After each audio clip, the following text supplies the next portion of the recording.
Hey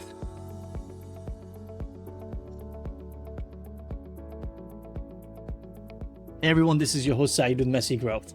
So building brands today isn't about ads, it's about trust. My guest today is someone who's deep into the creator economy, but grounded in real performance, not hype. She's a founder of SWAI, a UGC, and nano-influencer agency working with brands like Weleda, Booksy, Too Good To Go, OnePiece, and Liferando, helping them grow through creator-led marketing that actually converts. But before starting SWAI, she worked across early-stage tech startups in London and Berlin, led influencer and social strategies, so scaled platforms from tens to hundreds of employees, and learned firsthand that strong brands aren't actually built just by ads. Something I want to dig deeper into. What she says is they're built by stories, consistency, and community. She supported 40 plus brands, produced hundreds of pieces of scroll-stopping content, and built a network of 1,000 plus creators across Europe and the United States, all focused on content that feels native, not manufactured. So today we're going to talk about why user-generated content is replacing traditional ads, why most brands get wrong about influencer marketing, how nano creators drive trust better than a lot of the big names out there, the difference between content that looks good and content that actually sells, and how to build community-led growth without burning budget and cash. No buzzwords, no fake virality, just what actually works right now. I'm excited to welcome Olivia Dumnicka, founder of SWAI to Messy Grow. Olivia, welcome. Hi, I'm super excited to be here. Thank you for the invite. Absolutely. No, thank you so much for coming on the show. You've dominated my LinkedIn feed, so it's always a good way for me. It's a good litmus test to go ahead and chat to people that are there posting around. It also pops out. So thank you so much for your time. I do want to dig right into it. Your profile is fascinating. There's a lot there. I'm not into social media. I never really have been. So it's always a curious conversation when I try to talk to people on the across the aisle. So talking about SWAI, you've said strong brands aren't built by ads. They're built by stories and consistency. When did you actually learn this? Was there a campaign or a brand that proved it to you? Yeah, so I think because my early professional experience started working with tech startups or in general startups, and usually startups have way lower ad budgets than big brands. So going this organic route is not necessarily something nice to have, but it's more of a need, or it's a necessity because they just don't have the ad budgets to be spending. So very early on, I've learned being exposed to those startup environments that we have to be more creative with how we produce content, how we gain users or customers. And I think that was the moment when I realized that the most valuable assets are being able to be a storyteller, being able to build community or like hype around your product from scratch, not necessarily with budgets, but just like through creating very cool content or like educative content or like basically building community from there. And let's say that started from there. Another angle would be also a lot of founders I've been working with, they were also following this founder-led marketing or like founder-led branding. So they would create content themselves to attract customers to use their product or to become their customers. And I think like that's where it really stood out to me, that you don't necessarily have to invest a lot of money initially into ads. Of course, they amplify the reach, but you can really build amazing brands just by creating this hype around organic content. It's 100% positive right now that content is taking over, right? I mean, if you look at it for the most part, we went through different stages of content. Before it was text, like blogs took over. SEO was a pretty big predominant play in that, and now it just seems with the invention of TikTok, Snapchat, Instagram, a lot of the content is going towards these video side things, right? Like storytelling more of in a video form. And then something interesting came up, which is like a lot of CEOs for a lot of large SaaS companies out there, or even other companies, they're hiring content creators that are only dedicated for CEOs. Is that the future? Just content storytelling that is more rawish, not in a studio with hundreds of thousands of dollars worth of equipment? I really strongly believe so, at least for the next decade or so, because, like the whole world changes so much. I have Right. no idea if creators will still be around in in 10 years time, because also we have like this whole AI thing coming in. There is more and more AI generated content and AI generated like human avatars. So I definitely stand by 100% that right now everyone wants to have a content creator like on their team, on their in their business, someone who is basically able to translate whatever we're doing into like something a little bit more digestible online. But still, we don't know. Maybe in a few years' time, it will be only AI generated, and people will be like, "Oh, I don't need to work with a human content creator because I can do it easier and faster online." Can people tell when content is AI generated, or brands really underestimate their audience? No, I think nowadays we can still all probably see when something is AI generated, like especially when talking about UGC. Like I've tried several AI UGC tools, and to be honest, they're still not good enough. Like every now and then you will have a random extra foot or extra arm, popping up on the video. Like Hallucinates. that happens, hallucinate. So this happens still, and I think unless the technology progresses further, which it will for sure, then for now it's still not something viable.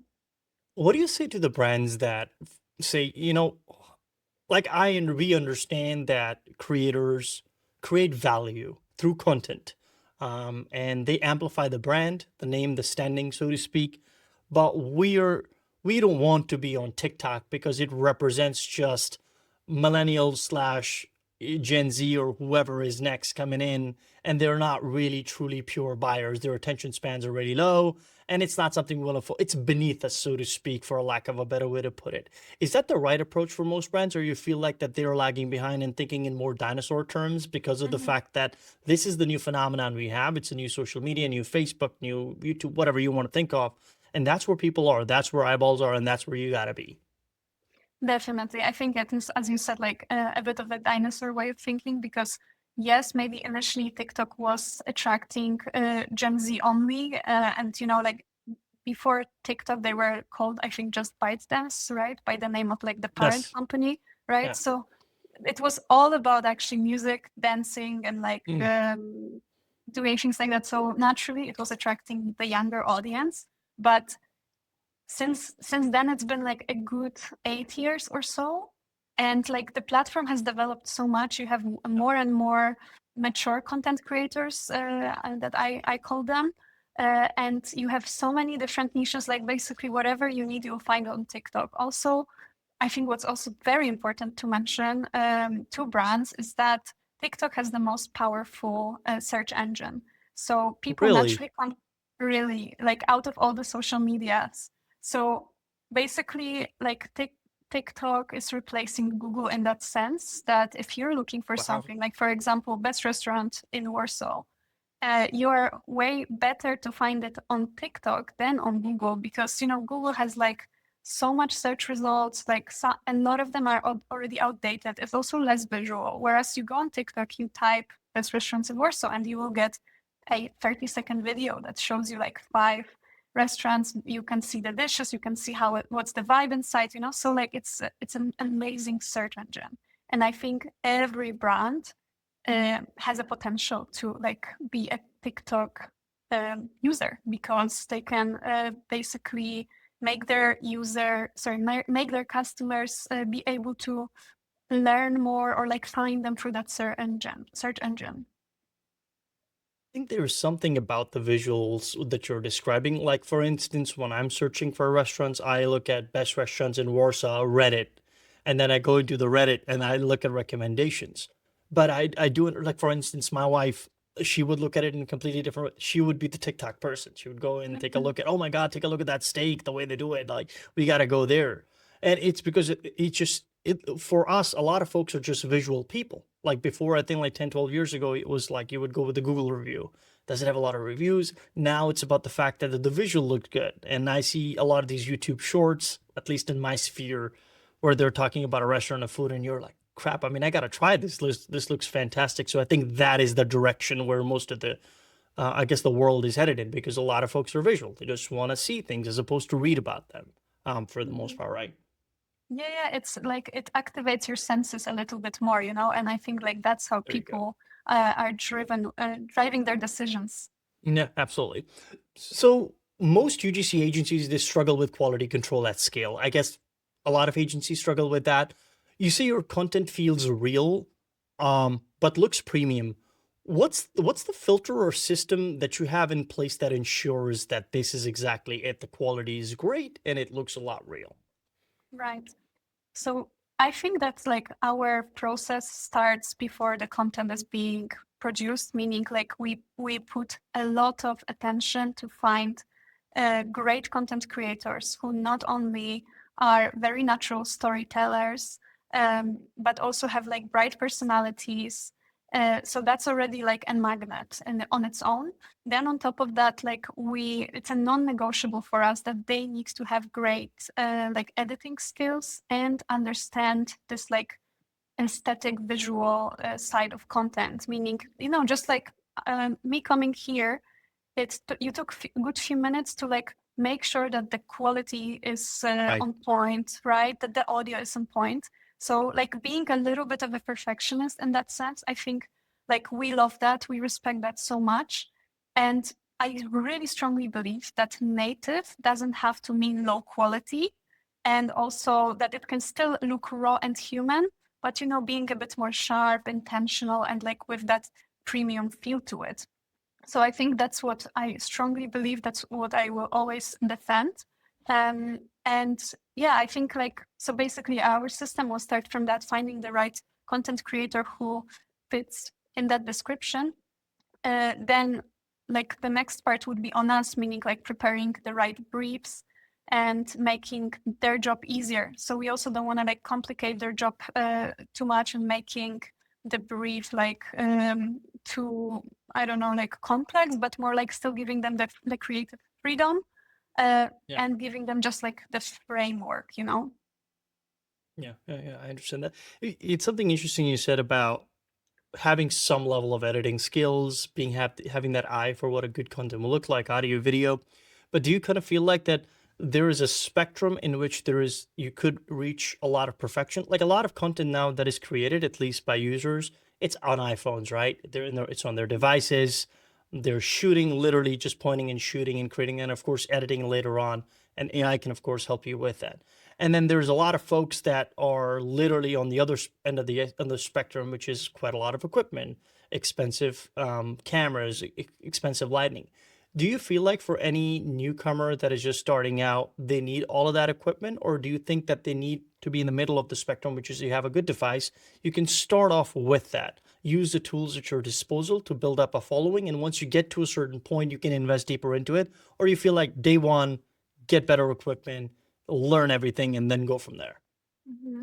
Yeah, I think like we may be underestimating how good iPhone cameras are. This is an iPhone camera right here.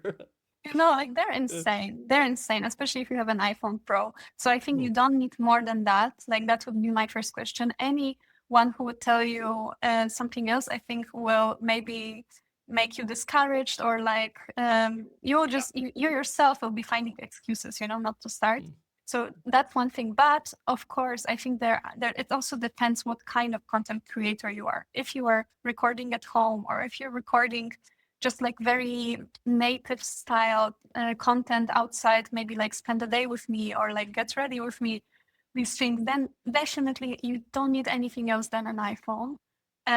But maybe if you are like a YouTube content creator and you are doing travel vlogs from like around the world, or like, food vlogs from around the world, and you just want to make sure that this is like insane, almost TV production, then maybe you're gonna need you have to do that at some point, to like level up.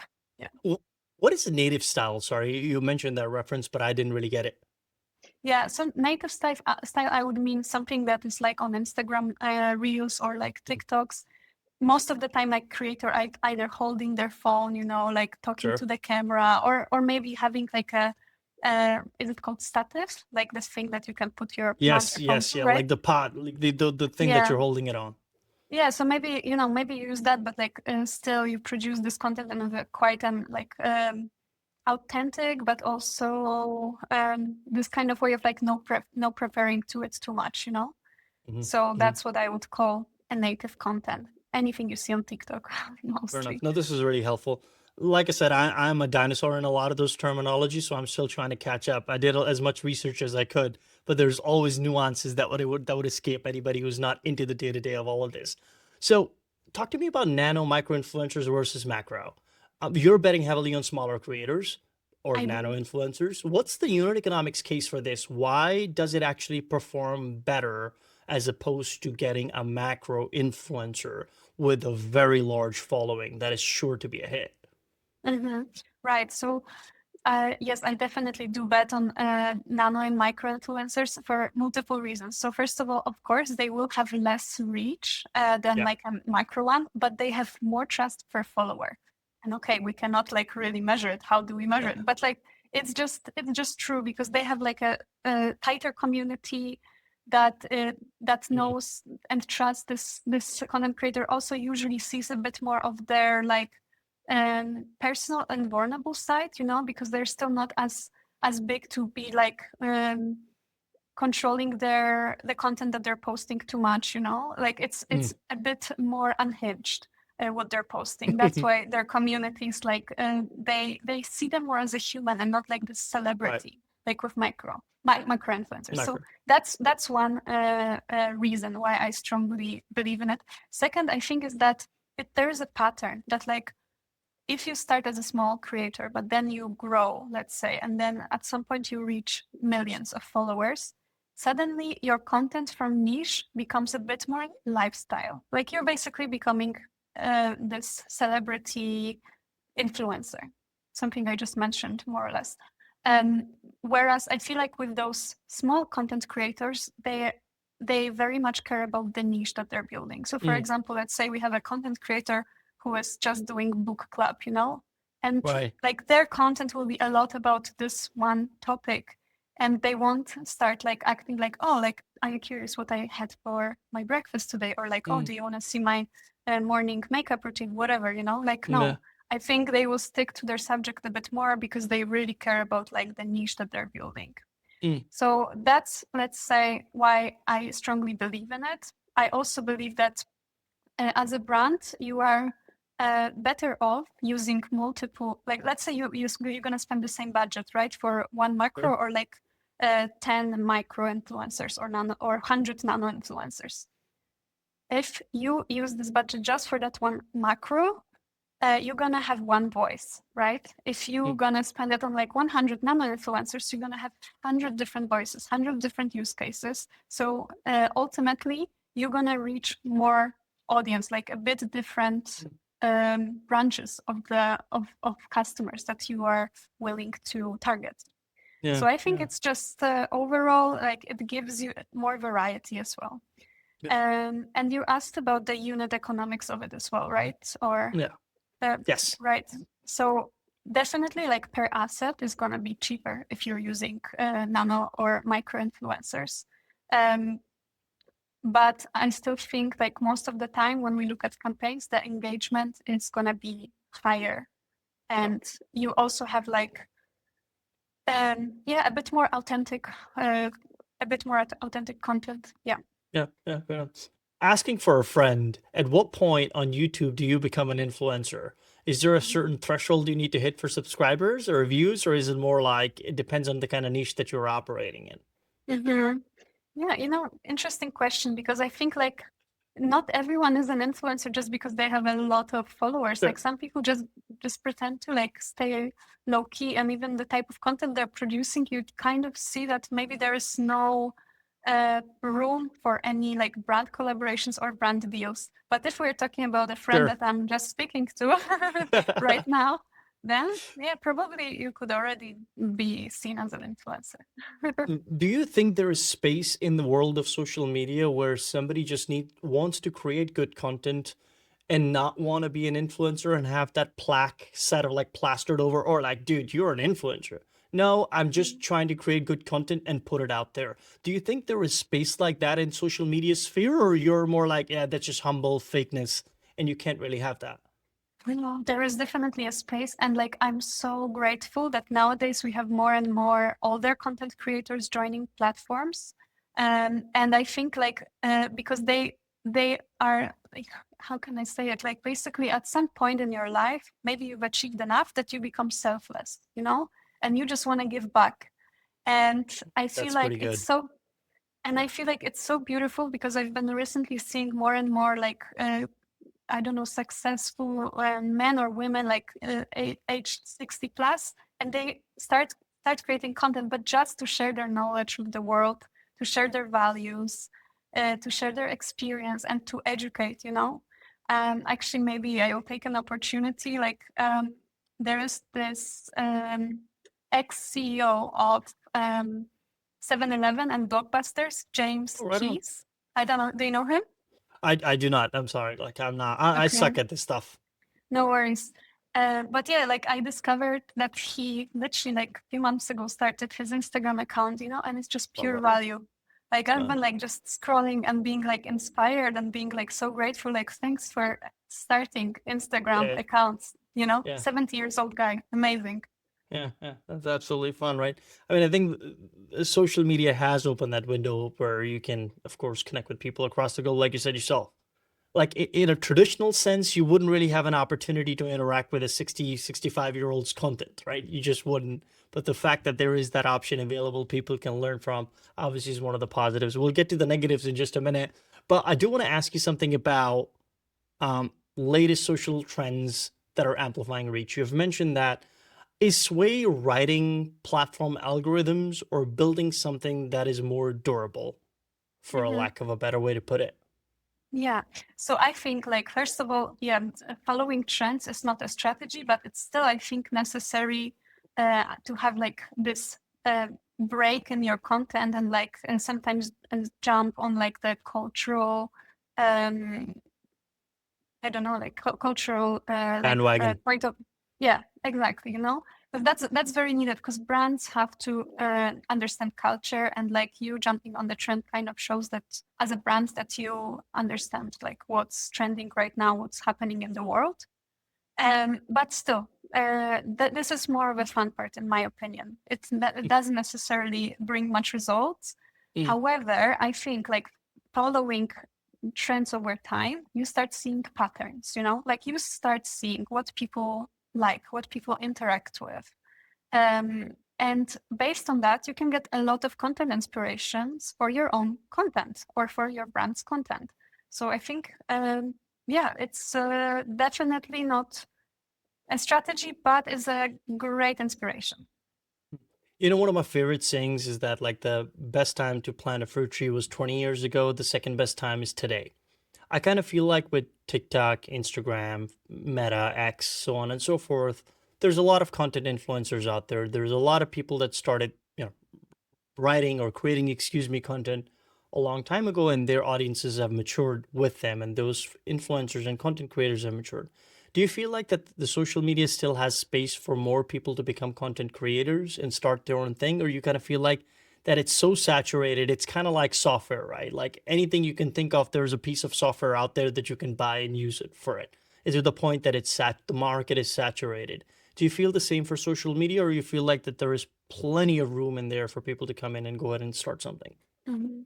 I don't know if plenty of room is the right choice of word here, but I would say that, you know, like with the whole YouTube boom, like 20 something years ago, I Yes. remember, yeah, right. I remember like after a few years since that boom started, like people were thinking exactly this, like, oh, I'm too late. I'm not going to start, right? But look, 20 years later, we have new platforms. We have TikTok, for example, and there are new opportunities. So I think that's one aspect of it, that with new platforms or maybe even new features of platforms that are being launched, there will be new opportunities. That's one thing. Like for instance, we have TikTok Live, you know, very different formats than just producing a reel or a TikTok video. Like you're literally broadcasting. So that's something that Yeah. not every content creator will find themselves comfortable in, but maybe if they are good at it, they can. There is less competition, right? Because it's like a different branch of TikTok. So that's just one example. Another thing that I would like to mention is that, as with anything, okay, there might be hype. A lot of people started, but the ones that really like will stick to it and like consistency, Discipline. right? Like we'll be consistent in it, we'll like become better in it. You know, like I know content creators that I work with who started last year, but they're the best performers. They're much better in their quality of doing content than someone who has been around for like 5 or 10 years, just because they work harder, you know? Yeah, that's amazing. So, I mean, I guess what you're trying to say is that it's better to be consistent than to look for that one viral moment, right? I mean, if you have 100 videos, the chances of success amplify versus having one or two videos every now and then sporadically being put out. I guess it's Absolutely. as true for any business as it is for social media, right? You have to be consistent for the most part. I want to talk about SWAI a little bit. SWAI is 2.5 years old. Was there something that's been harder than expected when you started it? And was there some place where you have been extremely wrong and your assumptions were completely different? Mhm. Yeah, so like, you know, let's go back a few years. So my first idea of starting SWAI was in 2020, after I was working in marketing and I was in charge of some influencer campaign for launching our app.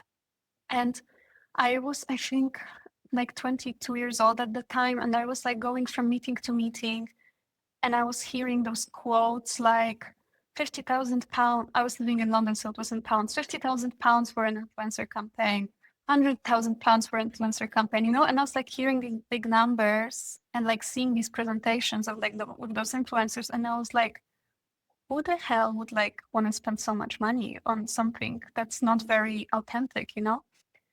So it started then when I started thinking like, how about like people like you and me? We all have Instagram accounts, like they're public even, you know, like we Yeah. post every now and then. Like, wouldn't it be better to like join forces and like make people post about your products? Yeah. So I started like teaching myself UI UX design and Swift to create an app for that. And I did it as in like I did a whole prototype. I even had an investor lined up who was interested in the project. But at 22, I was like too shy to do anything by myself. The confidence was not there at all. And a few years later, I moved to Berlin and I met a girl who later became my co-founder in the project. And I decided, okay, now it's a good time to reactivate this idea and build a platform. So, long story short, what I'm getting with this is that we started SWAI as a tech startup. We wanted to, we built a platform ultimately. But throughout the time, I've realized two things. That first of all, I'm not a tech person in a sense that I'm not a software engineer. I have product background, I have marketing background, but this wasn't enough. And I knew that I will always have to be relying on external developers or find a technical co-founder, which just wasn't something I wanted to do at the time. So I decided to stick to the agency model, which was already in place because we were basically funding the platform development from our clients. So I think that was the hardest part for me, that I started a company with a completely different vision. I had to pivot 180 degrees, you know, like from running a tech product to running a creative agency, which I had zero experience in before. But I found myself like really loving this agency model, talking, you know, to people a lot, like being more creative, being in charge of like building some systems around content. So I think overall that was the toughest part. Yeah. Yeah. That makes total sense. But kudos. I mean, I cannot imagine what it's like to create something of your own, and also learn at the same time from scratch. So if you're able to do it and it's successful, I mean, that is not an easy feat. So fully understand that and appreciate it. I do want to ask you a question about operating across multiple different countries. So you've said London, you did mention Berlin, you're in Warsaw, and then Dubai, New York is also part of your demographic or geographically. Is that intentionally distribution or just where clients, creators happen to be? You know, this is a bit related to my personal life because I just moved back to Warsaw half a year ago after living a decade abroad. So when I was starting SWAI, I was in London. So naturally, I was thinking like about like my UK network. Then I moved to Berlin, and suddenly that region became like a big market for us. And also that region was very, very good for us, I have to say. Like there was a lot of demand for what we were offering, and yeah, it was a good market. And because I never knew I'm gonna actually return to Poland, it was very, very like a random decision that happened in March, and then I was here already in June. But anyways, like I always thought like I don't know where life will bring me next. Sure. So I always wanted my company to be quite international, you know, like with this European focus and just not closing the doors. And yeah, we do work with US clients as well. That's why, yeah, I always mention that, you know, we are happy to like cater to US brands. We work with US content creators. And the other one, like Middle East, like I'm super fascinated with Middle East. I've been there also for conferences on creator economy, and always trying to like be part of that ecosystem as well. Yeah, right on. Hey, look, if anybody tells me to go to Dubai, I'll get on a plane, no problem at all. It Right. sounds like to avoid the cold that we have here. Absolutely. I want to talk about. I want to. I feel like the creator economy, people romanticize it quite a lot, but you actually work with hundreds of creators. Is there an ugly truth about creator behavior that nobody talks about? Mm. Yeah, the thing is that the industry is not like that professionalized yet. You know, like everyone talks about creator economy, everyone invests in it, but there's like still so much work that has to be done in the creator economy for it to have a little bit more structure and rules, I believe. So one of the behaviors that I really dislike is for instance, let's say I'm in touch with a content creator in January, and then in February they tell me that their rates are like double, you know, like just for whatever reason, they just decided like, oh, I'm gonna price myself 2 times higher. And you know, the problem is that there is a huge gap between how much creators charge themselves charge for their work. So yeah, and that's basically, yeah, there is no like a single answer of how much someone should be charging. So I think that's something that I dislike, because it makes you, it puts me sometimes in a vulnerable position, you know, Yeah. when I'm telling the brand how much this will cost more or less, and then I'm finding out, oh, actually this will cost way more. So I think that's one thing about creator economy. What else? What else? You know, like we work with humans in the end of the day. So I think sometimes maybe there is this communication issues, like people not sticking to deadlines, for example. And, you know, that's fine if someone doesn't, because life happens. But what would be nice if there was a bit more transparency about it, Sure. you know, that, Yeah. hey, you can just let me know. So I think, yeah, it lacks a lot of structure, and there is too much maybe freedom in a way, as in like people have too much freedom in it, you know? I don't know. Yeah. Yeah. I fully understand that. Is there a creator you would like to work with? Like a big one. To be honest, I Could be never thought big, about it. macro, doesn't matter. There was this girl that really stole my heart a few years ago. Her name is Lohani. She's based in New York. I actually managed to get her on a podcast one day with Oh, right me. on. My one episode podcast that never happened again, but you know how it is. But anyway, I was a big fan of her, and I would still love to work with her. Reason why is because she went viral on TikTok because she was unemployed, and like she was trying to find her way back on her feet. And then from then, because she was like super hardworking and really motivated to make it, she actually like now became an influencer after those 2 years of like just consistently posting. And now she doesn't have to worry about unemployment. You know, it's her new career being an influencer.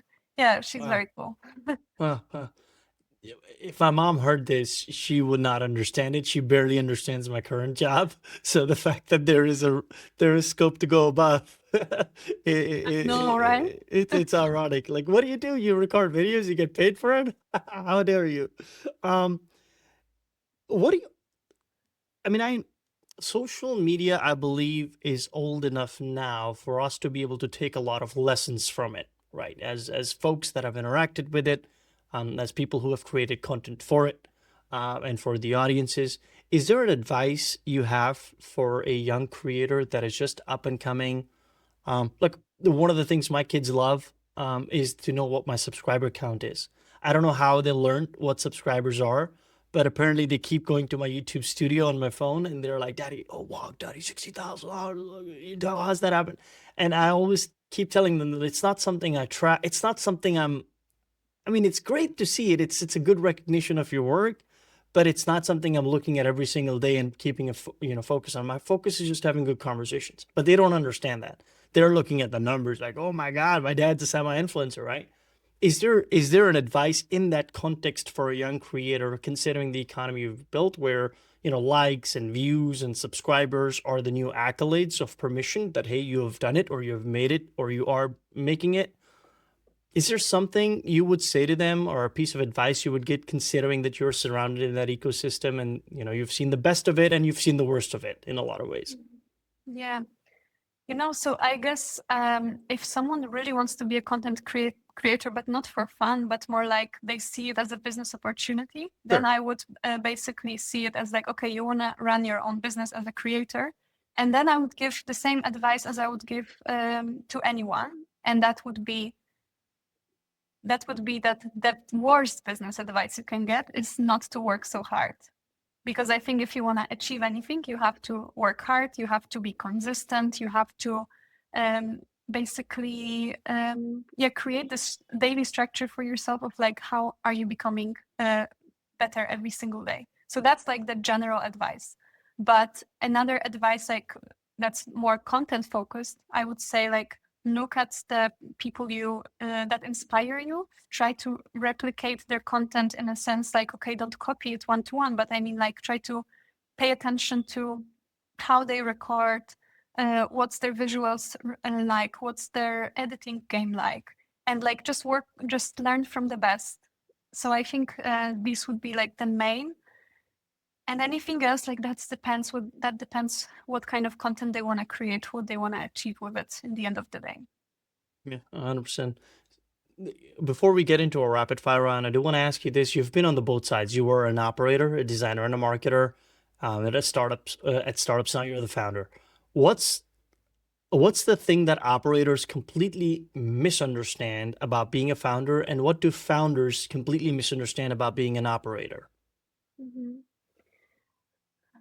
I think that like being as a founder, you have to like wear loads of hats, like every single day. Like you have to do everything from like bureaucracy, legal, sales, marketing, content creation, admin, whatever. Like just too much to even think about. And I think like if you whether you're an operator or you're a marketer, I feel like you work more with like a list of tasks that you have to deal with for the day, for the week, for the month.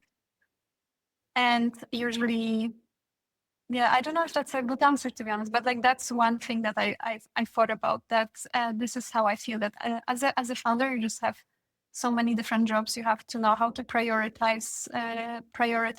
I guess like in any job, you have to know how to prioritize, but yeah, it's just a little bit more like fragmented. Yeah, perfect. Okay, so essentially, I guess like being a founder, I guess it's also not a fun job 100% of the time because you're dealing with so much every single time. But being an operator, I think while you need to prioritize things, you still are kind of like just focused on one thing, which is sales, marketing, customer, whatever that may be, for the most part. So I guess there's some relief, for a lack of a better way to put it, is on being an operator.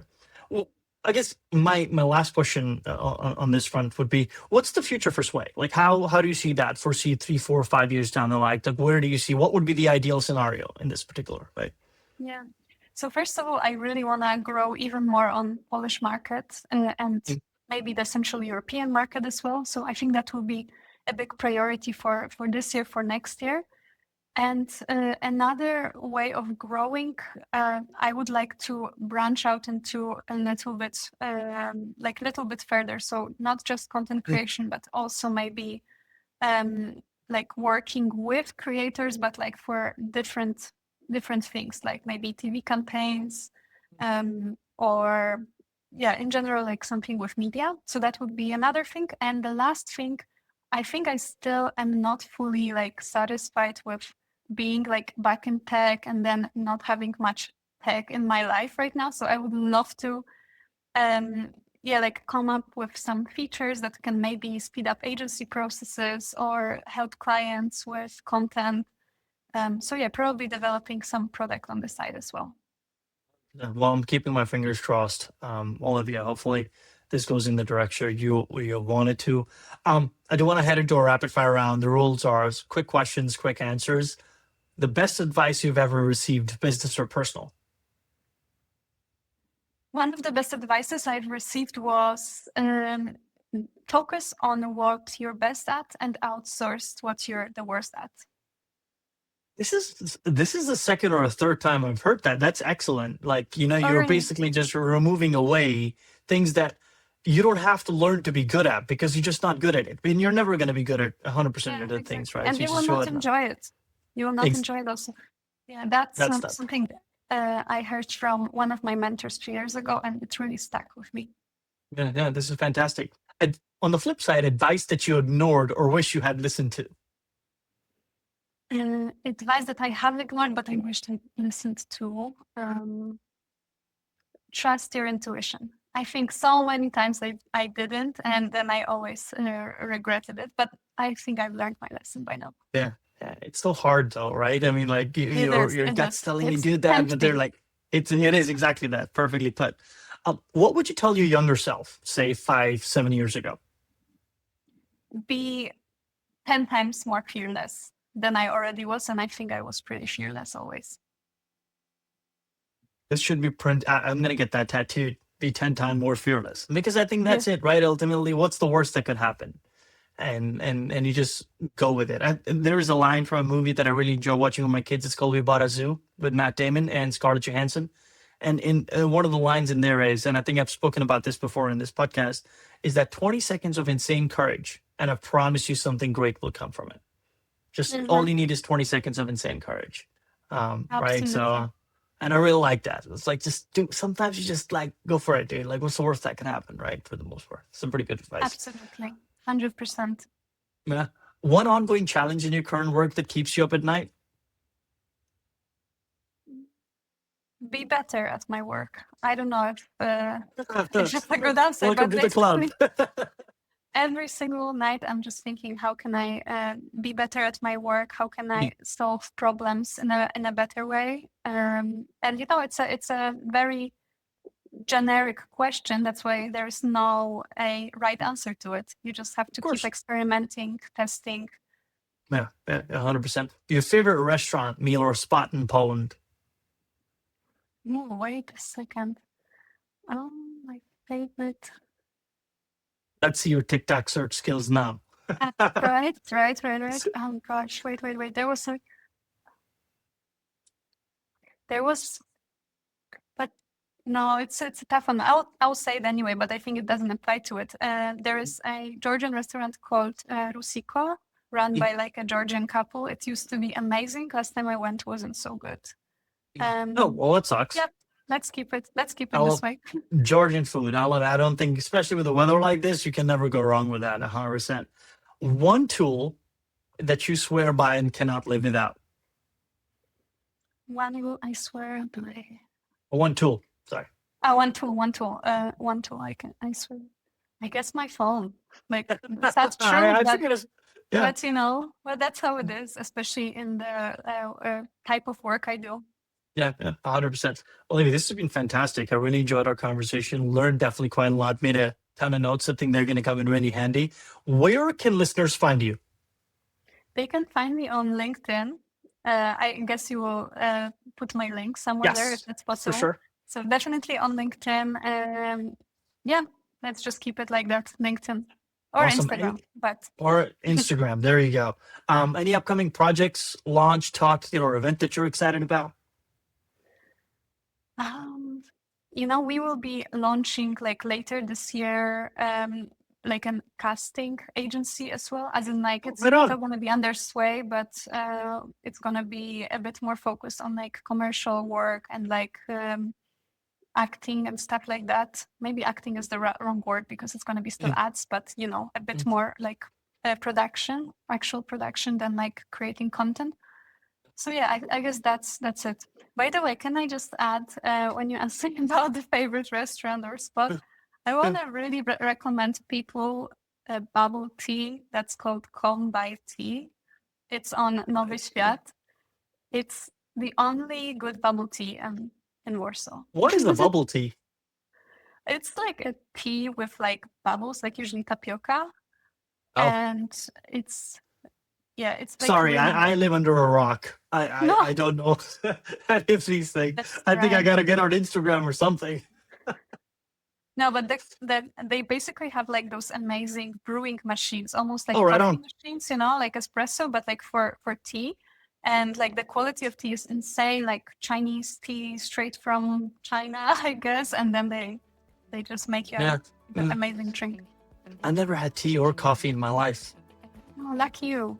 Yeah, I've never had it. So I'm like, I don't have social media. I don't do this. Like, I'm telling you, there's something wrong. It needs to be fixed, 100%. No, thank you so much for the recommendation. I think my kids are gonna love it. They like tea, I think. So I think that will be pretty fantastic. Olivia, thanks so much for taking the time. Really appreciate it. Appreciate you coming out. Folks, if you got value out of this, share it with someone who needs to hear it. I'll see you next week. Thank you. Take care. Bye-bye. Thank you. Bye.